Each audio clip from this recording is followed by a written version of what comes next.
আচ্ছা বলুন তো, ভারতের প্রথম গভর্নর জেনারেল কে ছিলেন? আচ্ছা বলুন তো, পশ্চিমবঙ্গের প্রথম গভর্নর জেনারেল কে ছিলেন? আচ্ছা বলুন তো, পশ্চিমবঙ্গের প্রথম গভর্নর কে ছিলেন? আচ্ছা বলুন তো, কলকাতা প্রেসিডেন্সির প্রথম গভর্নর কে ছিলেন? প্রশ্নগুলো সত্যই বিভ্রান্তকারী। উত্তর দেওয়ার চেষ্টা করছি, কেমন? কলকাতা প্রেসিডেন্সির প্রথম গভর্নর ছিলেন স্যার জন আয়ার।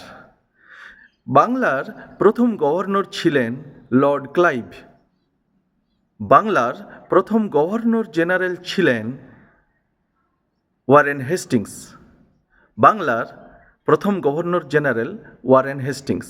আবার যদি বলা হয় ভারতের প্রথম গভর্নর জেনারেল, তিনি কিন্তু উইলিয়াম বেন্টিং।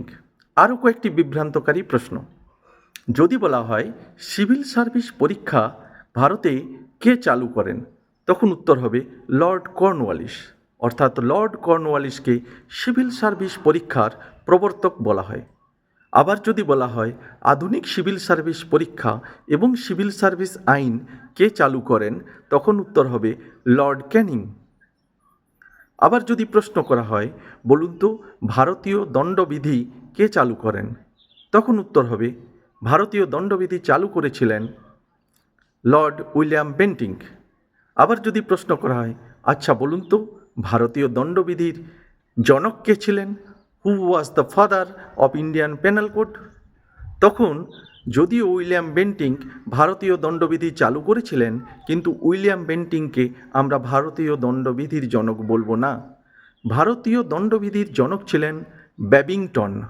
তিনি যে ল কমিশন গঠিত হয়েছিল তার চেয়ারম্যান ছিলেন এবং ভারতের আইনের খসড়া তিনি প্রবর্তন করেন।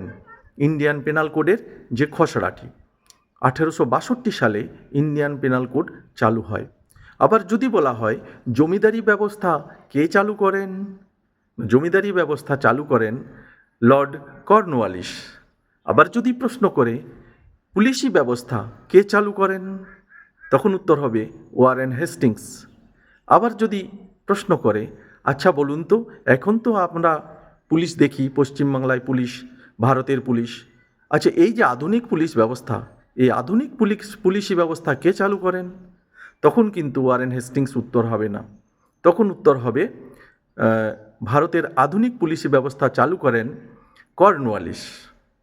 আচ্ছা যদি বলা হয় বলুন তো ভারতে সিভিল সার্ভিস পরীক্ষায় প্রথম কে পাশ করেন, ভারতের সিভিল সার্ভিস পরীক্ষায় প্রথম ভারতীয় যিনি পাশ করেছিলেন তার নাম ছিল সত্যেন্দ্রনাথ ঠাকুর।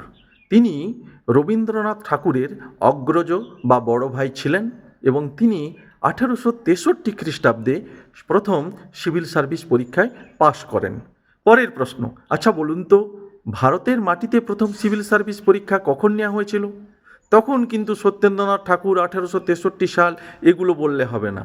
তখন 1922 সালে ভারতের মাটিতে প্রথম সিভিল সার্ভিস পরীক্ষা নেওয়া হয় এবং এই পরীক্ষাটি নেওয়া হয়েছিল এলাহাবাদে।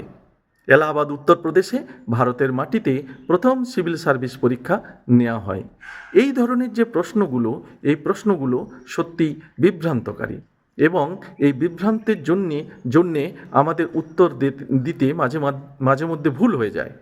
তো আমাদের এই বিভ্রান্তির দিকটি অত্যন্ত সতর্কতার সাথে লক্ষ্য রেখে উত্তরগুলি দিতে হবে এবং উত্তর দেওয়ার সময় চিন্তা করতে হবে যে কী প্রশ্ন আমাদেরকে প্রশ্নকর্তা করছেন।